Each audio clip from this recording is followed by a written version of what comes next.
ونبينا ومولانا محمد وعلى آله وصحبه أجمعين. أما بعد فقد قال الله تعالى في القرآن المجيد والفرقان الحميد: فأعوذ بالله من الشيطان الرجيم. بسم الله الرحمن الرحيم. إن السمع والبصر والفؤاد كل أولئك كان عنه مسؤولا.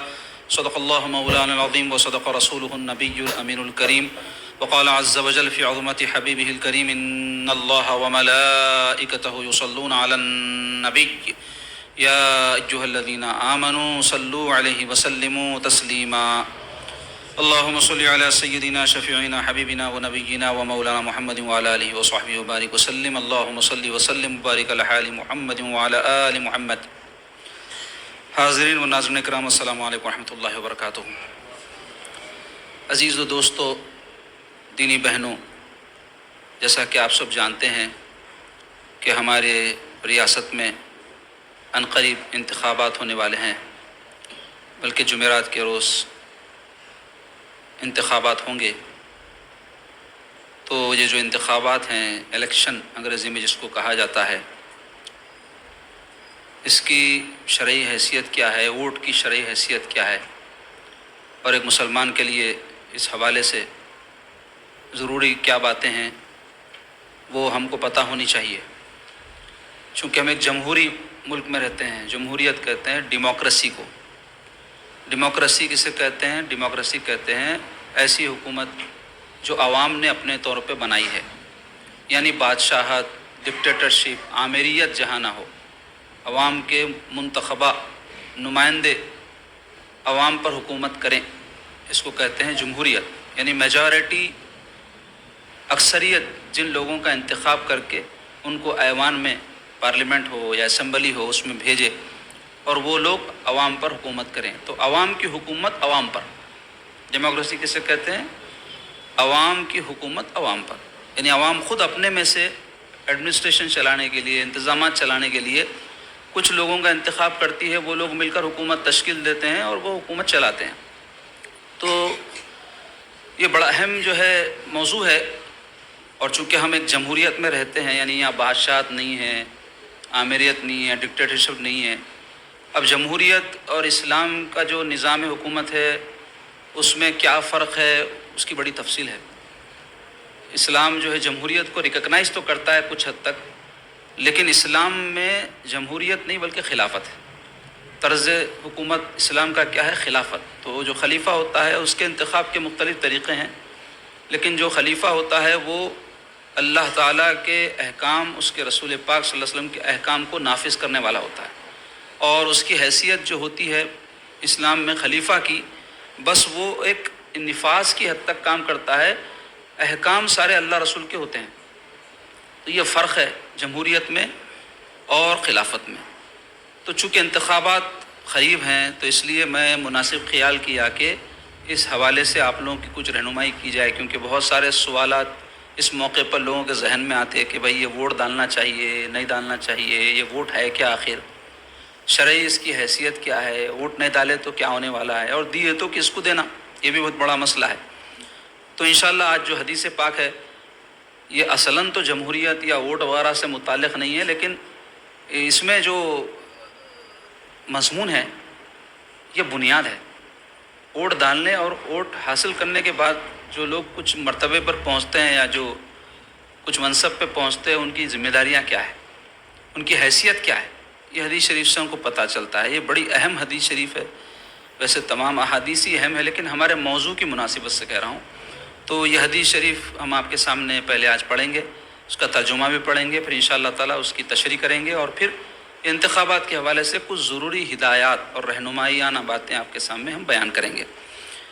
بسم اللہ الرحمن الرحیم. وعن عبد اللہ ابن عمر رضی اللہ عنہما قال قال رسول اللہ صلی اللہ علیہ وسلم: الا کلکم راع وکلکم مسئول عن رعیتہ فالامام الذي على الناس راع وهو مسئول عن رعیتہ والرجل راع عن اہل بیتہ وهو مسئول عن رعیتہ والمرأة راعیة على بیت زوجها وولده وهي مسئولة عنهم وعبد الرجل راع على مال سيده وهو مسئول عنه الا فكلكم راع وكلكم مسئول عن رعيته. متفق علیہ. یعنی یہ حدیث پاک بخاری اور مسلم شریف دونوں میں ہے۔ اس حدیث پاک کا ترجمہ ہے، غور سے سماعت کریں۔ حضرت عبداللہ ابن عمر رضی اللہ تعالیٰ عنہما سے روایت ہے، رسول اللہ صلی اللہ علیہ وسلم نے فرمایا، خبردار، تم سب چرانے والے ہو اور تم میں سے ہر ایک سے اس کی رعایا کے بارے میں پوچھا جائے گا۔ پس بادشاہ جو لوگوں کا سربراہ ہے وہ محافظ ہے، اس سے اس کی رعایا کے بارے میں پوچھا جائے گا۔ مرد اپنے گھر والوں کا نگران ہے، اس سے اس کی رعیت کے بارے میں پوچھا جائے گا۔ عورت اپنے شوہر کے گھر اور اس کی اولاد کی محافظ ہے اور اس سے ان کے بارے میں پوچھا جائے گا۔ مرد کا غلام اپنے آقا کے مال کا محافظ ہے، اس سے اس کے بارے میں پوچھا جائے گا۔ خبردار، تم سب محافظ ہو اور تم میں سے ہر ایک سے اس کے رعایا کے بارے میں پوچھا جائے گا۔ اس حدیث شریف سے امانت اور ذمہ داری کی اہمیت پتہ چلتی ہے۔ امانت کسے کہتے ہیں؟ عام طور پہ امانت کہتے ہیں کوئی چیز کسی کے پاس رکھا دی جائے جو ہے خود اس کا مالک نہ ہو، اور تو وہ چیز اس کو واپس جو ہے ویسے ہی لوٹانا ہے جیسے اس کے پاس رکھائی گئی ہے۔ رکھنے والے کو امین بولتے، یعنی جو رکھ لیا، جو رکھایا نہیں، وہ مؤتمن کہلاتا ہے۔ تو جاننا چاہیے اس حدیث شریف میں امانت کی اور ذمہ داری کی اہمیت بتائی جا رہی ہے۔ اس کی 4 مثالیں بھی حضور علیہ الصلوۃ والسلام نے دی ہے۔ سب سے پہلے تو یہ کہ عبداللہ ابن عمر رضی اللہ عنہ اس کے راوی ہیں، وہ روایت کر رہے ہیں رسول اللہ صلی اللہ علیہ وسلم سے، حضور نے فرمایا الا، یہ الا کا جو لفظ عربی میں کسی بات کے لیے خبردار کرنے کے واسطے، اٹینشن پیدا کرنے کے واسطے لایا جاتا ہے، تو یعنی آگے جو بات بیان ہوگی وہ بڑی اہم ہے، الا کہہ کر آگے کی اہم بات بیان کی جاتی۔ تو حضور نے فرمایا الا، کیا فرمایا؟ کلکم، تم میں کا ہر کوئی، کلن کہتے ہیں عربی میں تمام کے تمام، کلکم تم میں کے تمام، یعنی تم سب، راعن راعی ہو، راعی کے معنی عربی زبان میں آئے ہیں چرواہے کے۔ چرواہا کون ہوتا ہے؟ جو بکریاں اونٹ وغیرہ چراتا ہے، تو اس کے تحت ایک مندہ رہتا نا پورا۔ تو حضور کیا فرما رہے ہیں یہاں؟ تم میں ہر کوئی راعی ہے، یعنی ایک چرواہے سے اس کو تشبیہ دینا۔ تو چرواہے کا کام کیا رہتا؟ اپنے مندے کی نگرانی کرنا، ان کی حفاظت کرنا، ان کی پرورش کرنا، ان کو فائدہ مند چیزیں دینا، نقصان دہ چیزوں سے بچانا، ان کی حفاظت، یہ سب ذمہ داری۔ تو حضور فرمانے تم میں کا ہر کوئی نگران ہے، ہر کوئی محافظ ہے، ہر کوئی امین ہے۔ تو اب یہ جو چرواہا ہوتا ہے اس کے پاس جو بکریاں اونٹ وغیرہ ہوتے ہیں اس کا وہ مالک نہیں ہوتا، مالک کوئی اور ہوتا ہے، یہ ذمہ دار ہوتا ہے، امین ہوتا ہے۔ یعنی مالک بھروسہ کرتا ہے اس پہ، میرے 100 بکریاں یہ لے گیا ہے، ان کی اچھی نگرانی کرے گا، عوض میں جو بھی اس کو ملنا ہے ملتا ہے، لیکن ہوتا امین ہے۔ تو حضور نے فرمایا تم میں کا ہر کوئی راعی ہے، یعنی نگہبان ہے اور نگران ہے اور محافظ ہے اور امین ہے، یہ سب معنی اس کے نکلتے ہیں۔ اس حدیث شریف کی تشریح میں شارحین حدیث نے یہ سب معنی اس کے بیان کیے ہیں۔ تو غور طلب یہ ہے کہ حضور ہم میں ہر ایک کو امین قرار دے رہے ہیں، ہر ایک کو ذمہ دار قرار دے رہے ہیں، ہر ایک کو نگران قرار دے رہے ہیں۔ یعنی حیثیتیں مختلف ہو سکتی ہیں، کسی کی ذمہ داری کا دائرہ وسیع ہو سکتا ہے، کسی کا کم ہو سکتا ہے، لیکن ہے ذمہ دار سب۔ یہ بات میں زور دے کے اس واسطے بیان کر رہا ہوں، کئی لوگ سمجھتے ہیں ہمارے پہ کیا ذمہ داری ہے، ہم کیا ذمہ دار ہے بھائی۔ تو حضور پھر آگے بیان کیے ہیں اس میں بڑی طور کی ذمہ داریاں کیا ہے اور چھوٹی چھوٹی ذمہ داریاں کیا ہے۔ تو ہر کوئی اس کے دائرے میں آتا ہے، یعنی ایک حصر کے طور پہ کلکم فرما دیا حضور نے، تم میں کا ہر کوئی کیا ہے؟ رائن، وہ کلکم مسئول، اور تم میں کا ہر کوئی پوچھا جانے والا ہے۔ یعنی جب نگہبان بنایا گیا ہے، جب ذمہ دار بنایا گیا ہے، جب کوئی جو ہے اس کو منصب دیا گیا ہے، تو لازمی بات ہے کہ اس کی ذمہ داریوں کے بارے میں اس سے سوال کیا جائے گا۔ جیسے آپ کسی کو اپنے پاس ملازم رکھتے ہیں، اس کے تحت کچھ کام دیتے ہیں، پھر اس کے تحت میں کچھ لوگوں کو بھی رکھتے ہیں، تو آپ ایسے شخص سے کیا پوچھتے نہیں ہیں کہ اس کی ذمہ داری کو اس نے تکمیل کیا یا نہیں، پورا کیا یا نہیں؟ تو حضور پاک صلی اللہ علیہ وسلم فرما رہے ہیں تم میں کا ہر کوئی نگہبان، ذمہ دار، امین ہے، اور تم میں کے ہر کسی سے پوچھا جائے گا امانت کے بارے میں، اپنی ذمہ داریوں کے حوالے سے۔ اب 4 قسمیں حضور علیہ الصلوۃ والسلام نے ایسے لوگوں کی بیان کی ہے جو ذمہ دار ہیں، بے شمار قسم ہیں، 4 اہم ہیں، اس میں بعض کی ذمہ داری بڑی ہے، بعض کی اس کے کم درجے میں اور کم درجے میں۔ حضور نے فرمایا فل امام الذی علی الناس، جو لوگوں پر امام بنایا گیا ہو۔ امام بولے تو یہ مسجد کے امام صاحب نہیں، وہ بھی مراد ہو سکتے ہیں کہ لوگوں کی نماز کی ذمہ داری ان پر ہے اس حد تک، لیکن ان کا دائرہ بہت مختصر ہے، نماز کی حد تک۔ یہ مسلمانوں میں جو امام بنائے جاتے ہیں یعنی خلیفہ یا بادشاہ یا حاکم، یہ کیا ہے؟ قوم کے امام ہیں۔ قوم کے امام سے مراد کیا ہے؟ جیسے امام صاحب نماز میں اللہ اکبر بول کے رکوع میں جاتے ہیں، ہم کو بھی جانا ہے نا، تو ویسے ہی قوم کے امام صاحب جو کام کرے ہم کو ان کی پیروی کرنا ہے، ان کے تابع رہنا ہے، ساری رعایا جو ہوتی ہے وہ ماتحت ہوتی ہے ان کی۔ تو یہ مراد اصل مسلمان امام اور سلطنت اسلامیہ کا امام مراد ہے۔ تو اگر کوئی امام بنایا گیا ہو تو اب ایک امامت ہوتی ہے پورے ملک کی، ایک امامت ہوتی ہے ریاست کی، ایک امامت ہوتی ہے کچھ عہدہ دے کر، جیسے کوئی مسجد کا متولی ہے یا صدر ہے تو امام ہے، ذمہ داریاں ہیں اس کے تحت، کیونکہ وہ مسجد کے مصلیوں کے جو ہے اوپر ہے انہیں، اور وہ ماتحت ہے اس کے سو۔ ایسے ہی کوئی ایم ایل اے ہے، ایم پی ہے، یا کوئی منسٹر ہے، یا اور کوئی دیگر عہدے سرکاری غیر سرکاری ہوتے ہیں، ادارے ہوتے ہیں، اس کے بڑے ذمہ دار ہوتے ہیں، سربراہ ہوتے ہیں، وہ سب کیا ہے؟ نگہبان ہے، نگران ہے، انہوں بھی ایک حیثیت ہے ان کی بھی امام کی۔ اور گھر میں جو سربراہ ہوتا ہے باپ، وہ کیا ہے؟ گھر والوں کا امام ہے، کیونکہ پورے فیصلے انہیں لیتا، ذمہ داریاں پوری اس پہ رہتی۔ تو اس اعتبار سے کیا ہر کوئی امام نہیں ہے، ہر کوئی ذمہ دار نہیں ہے، نگران نہیں ہے؟ اس لیے حضور نے فرمایا کلکم، تم میں کا ہر کوئی راعن، نگہبان ہے، کچھ نہ کچھ، کسی کے ذمہ داریوں کا دائرہ بڑا ہے، کسی کا چھوٹا ہے۔ تو حضور نے فرمایا فل امام الذی علی الناس، جو لوگوں پر امام بنایا گیا، بادشاہ بنایا گیا، وزیر بنایا گیا، ایم ایل اے بنایا گیا، ایم پی بنایا گیا، کارپوریٹر بنایا گیا، ایک ایک اس کا دائرہ ہے، ایریا ہوتا نا بھائی، کانسٹیٹیوئنسی رہتی، نہیں معلوم آپ کو الیکشن میں کانسٹیٹیوئنسی، یا خود پورا کانسٹیٹیوئنسی، چار مینار کانسٹیٹیوئنسی، اس طرح حیدرآباد کا ایک ایم پی اس کی کانسٹیٹیوئنسی، رنگا ریڈی کا ایم پی اس کی کانسٹیٹیوئنسی، تو اس کا دائرہ کار ہے، وہ اس کے کام کرنے کا علاقہ ہے، وہ تو اس کا ذمہ دار ہے انہیں۔ تو فرمایا علی الناس راعن، جو عوام پر راعی یعنی نگہبان بنا دیا گیا ہو، وہو مسئول، تو وہ اپنے ان ذمہ داریوں کے بارے میں پوچھا جائے گا، سوال ہوگا قیامت کے دن اللہ تعالیٰ کے پاس، حساب کتاب ہوگا اس کا، کہ میں تجھ کو سربراہ بنایا تھا، عہدہ دیا تھا، لوگوں میں بڑا کیا تھا، لوگ تیری عزت کرتے تھے، تیری بات مانتے تھے، تیرے تحت ذمہ داریاں تھیں، کیا تو نے تکمیل کی؟ جو امانت تیرے پاس تھی عوام کی، کیا تو نے اس امانت کو ادا کیا یا خیانت کی؟ پوچھا جائے گا۔ والرجل راعن، اور ہر مرد کیا ہے؟ راعی ہے، یعنی نگہبان ہے، عن اہل بیتہ، اپنے گھر والوں پر، ہر شخص اپنے گھر والوں کے اوپر نگران ہے، یعنی گھر والوں کا امام ہے۔ باپ ہے تو وہ باپ کے تحت اس کی بیوی ہوتی ہے، اس کے بچے ہوتے ہیں، تو ان کا کیا ہے؟ نگران ہے، ان کے حقوق ادا کرنا، ان کی تعلیم و تربیت کرنا، ان کی اچھی پرورش کرنا، ان کو اچھا انسان بنانا، اچھا مسلمان بنانا، ذمہ دار بنانا، برائی سے بچانا، یہ سب کس کی ذمہ داری ہے؟ گھر کے سربراہ کی، گھر کا بڑا۔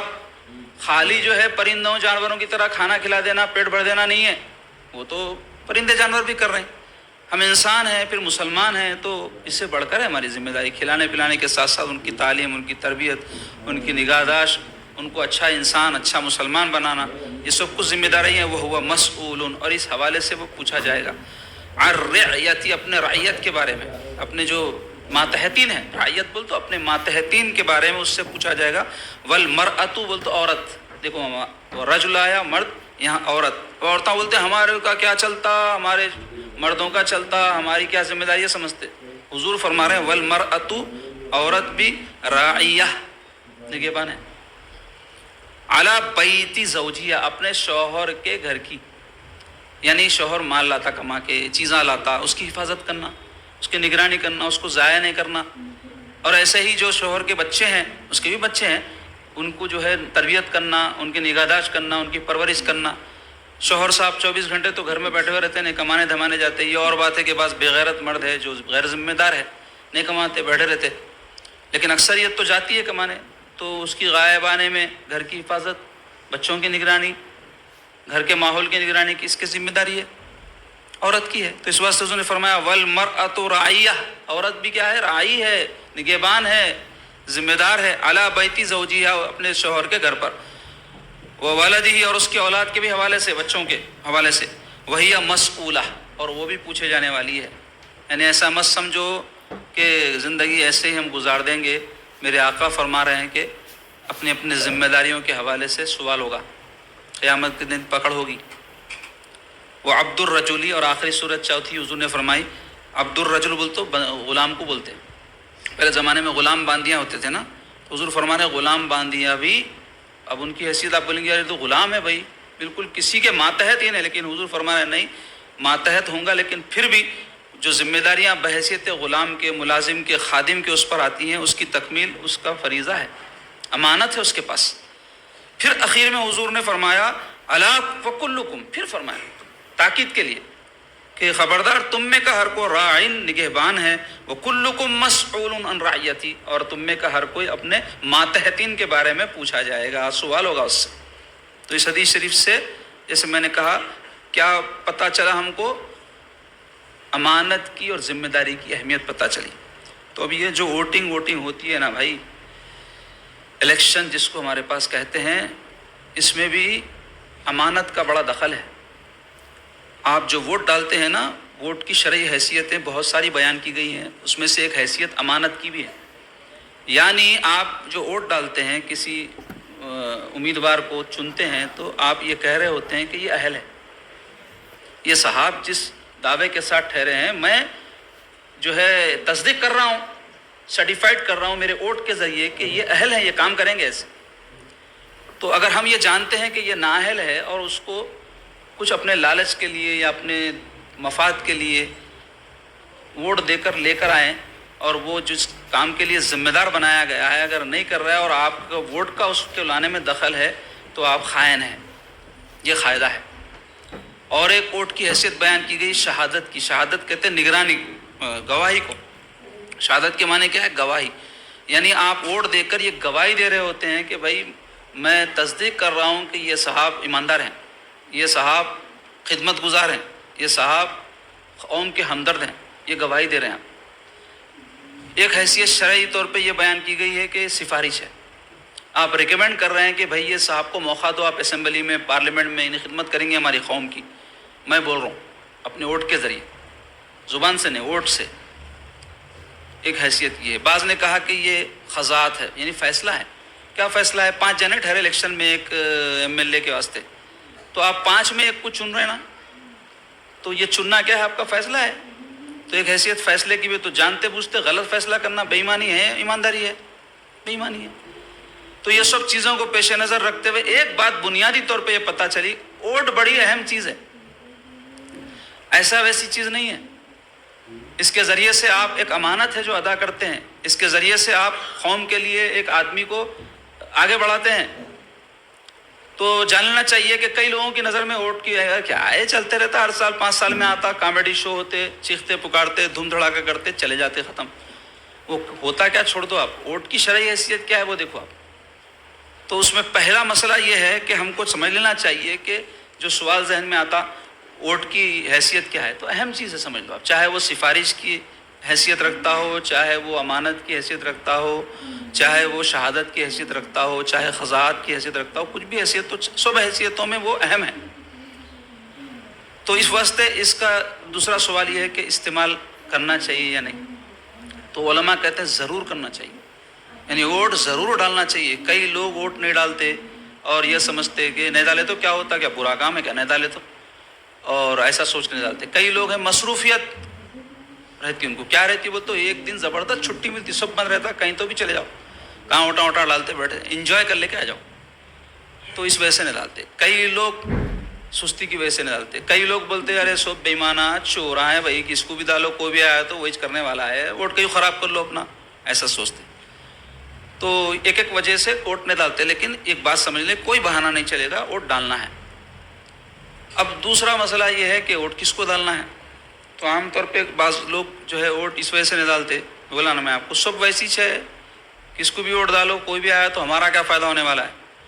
تو ایسی صورت میں علماء نے کہا ہے کہ آپ جتنے امیدوار ہیں آپ کے ایریے میں، دیکھیں کہ ان میں سب سے کم برا کون ہے، سب سے کم چور کون ہے۔ یہی بولتے نا ہم لیڈروں کے بارے میں، چورا رہتے، بدماش رہتے، بے ایمان رہتے، یہ الفاظ استعمال ہوتے ان کے بارے میں نا۔ تو اب آپ بولیں گے ایسا کیوں ہے کہ لیڈر ہمارے میں نیک کیوں نہیں آ رہے ہیں، شریف لوگ کیوں نہیں آ رہے ہیں؟ اس واسطے نہیں آ رہے ہیں کہ ہمارے میں میجارٹی جیسی ہے، ان میں سے آ رہے لوگ ہیں، جیسی روح ویسے فرشتے بولے بڑے لوگ ہیں۔ یعنی بھائی ایسا تو نہیں ہوگا کہ کوئی لیڈر آسمان سے ہی ٹپکیں گا، ایسا ہوگا جھاڑ کو لگیں گا کیا، کوئی پھل لگے ایسا؟ پبلک میں سے ہی کوئی لیڈر بن کے ٹھہریں گا نا، تو پبلک جیسی ہے لیڈر ویسے، یہ بات سمجھ لینا چاہیے. تو ہم ان کو برا نہیں بولنا. ہم اگر نیک ہوتے, ہم اگر متقی ہوتے, جیسے صحابہ تھے سارے نیک تھے, تو ان میں کوئی ان کا لیڈر بنا تو سب سے نیک بنا. تابعین تھے, بڑے نیک لوگ تھے, ان میں کوئی لیڈر بنا تو سب میں نیک بنا. تو ایسا جو نیک لوگوں میں جو نکلتے نا, لیڈر بھی نیک نکلتے. تو اب ہمارے جیسے لوگوں میں سے ہمارے لیڈر ہیں, میچ ہے ہمارے کو. تو بہرحال جو بھی ہو, تو بولے انتخاب میں آپ کو سمجھ میں نہیں آ رہا کہ کس کا انتخاب کرنا. تو بولے پورے بدماشوں میں, چوروں میں سب سے کم بدماش کون ہے, اس کو چن لو بولے. تو اب ووٹ کے حوالے سے چند اور ضروری باتیں ہیں, میں آپ کو رہنمائی کے طور پہ بیان کر دیتا ہوں. پہلا تو کیا ہے, ووٹ ضرور ڈالنا. دیکھو آپ خراب نہیں کرنا اپنا ووٹ, کیونکہ ہو سکتا ہے ایک ووٹ کی وجہ سے کوئی بے ایمان آگے آ جائے اور جو ہے وہ کم بے ایمان پیچھے رہ جائے. اس واسطے ووٹ ڈالنا. دوسرے یہ ووٹ میں مہر صحیح جگہ لگانا, نہیں تو ووٹ ڈال کے بھی بیکار ہے, آپ کا ووٹ ویسٹ ہو جاتا, بیکار ہو جاتا. تو آپ کو پتہ ہونا چاہیے مہر کس جگہ لگانا چاہیے. نہیں معلوم ہے تو علاقہ واری جو بلدیہ کے دفتر رہتے اس میں گئے تو ایک الیکشن کا ڈپارٹمنٹ رہتا, اس کو گئے تو اس کے پاس رہتے سب تفصیلات. الیکشن کمیشن یہ پوری تیاری کر کے رکھتا, کوئی عوام رہنمائی کے لیے آئی اس حوالے سے تو ان کو بتاؤ بول کے. تو آپ جا کے بلدیہ کے دفتر میں پوچھیں, میرے کو بتاؤ پہلے سے, میں دیکھنا چاہتا ہوں کیسا رہتا ووٹنگ ڈالنے کا کاغذ یا مشین. تو بتاتے لوگ, مگر ووٹ صحیح جگہ پہ ڈالنا, نہیں تو ووٹ ڈال کے بھی بیکار ہو جاتا, نہیں ڈالے جیسی ہوتا ہو ڈال کے بھی. تیسرا یہ کہ خوب غور و خوض کر کے مشورہ لے کے, اپنے کو نہیں سمجھ میں آیا تو قوم کے مفاد میں کیا کرنا چاہیے, ہمارے کوئی علماء مشائخ وغیرہ سے پوچھ کے اپن ووٹ ڈالنا, تاکہ جو ہے کوئی تعلقات کی وجہ سے یا اپنے ذاتی مفاد کی وجہ سے یا کچھ پیسے لے کے ووٹ ڈال رہے ہیں تو یہ تو جائز نہیں ہے. چوتھی چیز کیا ہے, جو امیدوار اس کے علم میں سب سے زیادہ مستحق ہو اس کو ڈالنا ہے. اور آخر میں اپنی ذاتی رائے آج کے ماحول کو پیش نظر رکھتے ہوئے کیا ہے وہ آپ کو بتا دوں گا, مگر یہ چند اصول ووٹ ڈالنے کے علماء نے جو بیان کیے ہیں وہ آپ کے سامنے رکھ رہا ہوں میں. تو کیا بولے, جو امیدوار زیادہ مستحق ہو اپنے معلومات کے مطابق, اپنی تحقیق کے مطابق, دیانتاً یعنی ایمانداری سے اس کو ووٹ دینا چاہیے. پانچویں ہے کہ جس امیدوار سے نقصان پہنچنے کا اندیشہ ہو اس کو ہرگز ووٹ نہیں دینا. معلوم ہے انہیں آگے بعد میں نقصان پہنچاتا ہے, جیسے کئی خبیث قسم کے ایم ایل ایز ہے جو ایم ایل اے بن کے آگئے تو اپنے عہدے کا ناجائز فائدہ اٹھاتے ہوئے اپنی سیاست چمکانے, جھوٹے باتیں یا گستاخیاں یا اور ایسی حرکتیں کرتے, تو اپنے کو معلوم ہے ویسے کچھ جان بوجھ کے تو گناہ گار ہو جاتے. اور چھٹے یہ کہ اگر تمام امیدواروں کی حالت یکساں ہو, یعنی سب ایک جیسے ہو, تو دیکھنا ان میں کم برا کون ہے, جیسا بولا نا میں آپ کو, وہ اصول کو پیش نظر رکھ کے اس کو ووٹ ڈالنا. اور کوئی رشوت لے کے اور بھی کوئی مفادات کو پیش نظر رکھ کے ووٹ جو ہے کسی کو ڈالا جا رہا ہے تو یہ جائز نہیں ہے بولے علماء. تو یہ چند جو ہے ووٹ ڈالنے کے حوالے سے رہنمایانہ اصول ہیں جس کو پیش نظر رکھنا چاہیے. اب آخر بات یہ ہے کہ ہم کو کیا کرنا چاہیے یہاں کے حالات کے حساب سے. تو سمجھ لیں کہ ملک میں جو فرقہ پرستی اور جو اس وقت مسلم دشمنی کا ماحول بنا ہوا ہے, اس میں مسلمانوں کو سب سے بنیادی بات یہ ہے کہ متحد ہونا ہے. جتنی بھی سیاسی پارٹیاں ہیں آج کل آپ دیکھیں, ان میں بڑے جو پارٹیاں ہیں ان میں جو مسلمان لیڈر ہیں ان کی چلتی چلاتی کچھ بھی نہیں. انہوں اپنے مفاد کے لیے ایک مسلم چہرہ رہنا بول کے پارٹی میں گھس جاتے, اور پارٹی بھی ان کو ڈمی طور پہ خالی سامنے رکھتی. پارٹی کی ایک پالیسی رہتی ہے, اگر انہوں وہ پالیسی سے ہٹ کے گئے تو ان کو نکال کے پھینک دیتے. اور ان لوگوں کو ان کی ضرورت نہیں رہتی, پارٹی والوں کی, پارٹی کو ان کی ضرورت نہیں رہتی, ان لوگوں کو پارٹی کی ضرورت رہتی, اور پیسے دے کے کر کے سیٹاں خریدتے, اکثر ایسی ہوتا. تو اب موجودہ جو حالات ہیں ہمارے, اس میں ہمارے علاقے کی بات کر رہا ہوں میں صرف, حیدرآباد کی ایک تاریخ رہی ہے کہ یہاں پر جو ہے مسلمان بڑے اتحاد کا مظاہرہ کرتے ہیں, اور اس کے باوجود کہ مختلف عقائد, مختلف مکتبہ فکر کے یہاں ہمارے پاس لوگ ہیں, لیکن جب الیکشن کی بات آتی ہے اور سیاسی اپنی طاقت کے مظاہرے کی بات آتی ہے تو ہم جو ہے اپنے ایسے مسلمان جو ہے کینڈیڈیٹس کو منتخب کرتے جو کم سے کم جو ہے ہماری آواز تو بن سکے, چیخ پکارت صحیح کر سکے اور بوم باڑا صحیح کر سکے. تو اپنے اس موقع پر بھی میں یہی کہوں گا اتحاد کا مظاہرہ کریں اور نئے کو آزمانے کی کوشش مت کریں. جو سلسلہ پہلے سے چل رہا آپ لوگ سب سمجھ رہے ہوں گے, اسی سلسلے کو آگے کنٹینیو کریں تو مناسب رہے گا. کیوں, اس واسطے کہ اب یہ ایسا دور اور ایسے حالات نہیں ہیں کہ ہم چھڑخانی کر کے دیکھیں گے کوئی دوسری آئے تو کچھ فائدہ کرتے کیا بھائی. ایک وقت آ کے کوئی مسلط ہو جائیں گا تو پھر آج آپ دیکھ رہے ہیں کہ برسوں سے 2 الیکشن ہو گئے، کیسے لوگ ہم پر مسلط ہیں، ان کو اب ہٹا نہیں سک رہے، ان کو ہرا نہیں سک رہے. کیوں؟ اقتدار پر جب قبضہ ہو جاتا ہے تو پورا مال، دولت، خزانے سب حکومت کے ہاتھ میں آ جاتے ہیں. تو وہ لوگ کیا کرے ہیں، یہ پورے چیزوں پہ قبضہ کر لے کے ہمارے ملک میں اپنی جو فکر اور نظریات ہے وہ سارے ملک پہ مسلط کر رہے ہیں. ساری طاقت اور سارا جو ہے قوت، سارا اقتدار ان کے حوالے ہو گیا. تو اپنے لوگوں کو لا کر تمام بڑے بڑے عہدوں پر بٹھا دے رہے ہیں جو ہم خیال ہے اپنے. تو جس کے نتیجے میں ہمارے ملک میں مسلم دشمنی میں روز بروز اضافہ ہوتا جا رہا اور پورے منصوبہ بند طریقے سے مسلمانوں کو ستایا جا رہا. یہ سب چیزیں آپ کے پیش نظر ہے کیا کیا ہو رہا. تو ایسے حالات کو دیکھتے ہوئے نمک کے ہمارے جو کنکر ہیں ان کو جو ہے کنٹینیو رکھنا چاہیے، میرا ایسا خیال ہے، تاکہ ہماری بھی ایک جو ہے پہچان رہے. ہمارے جو پارٹی ہے ہمارے مسلمانوں کی پارٹی کی حیثیت سے مشہور ہے، تو اس حیثیت کو اس کے باقی رکھنا ہے ہم کو. بھلے ہی ہم کو ذاتی کوئی فائدہ نہیں ہو رہا ہوگا، عوامی ترقی نہیں ہو رہی ہے، میں مانتا ہوں. ویسے ہندوستان میں کون سا ایسا علاقہ ہے آپ بتاؤ جہاں پہ دوسرے پارٹیوں کے لوگوں بہت ترقی دے دی اس کو؟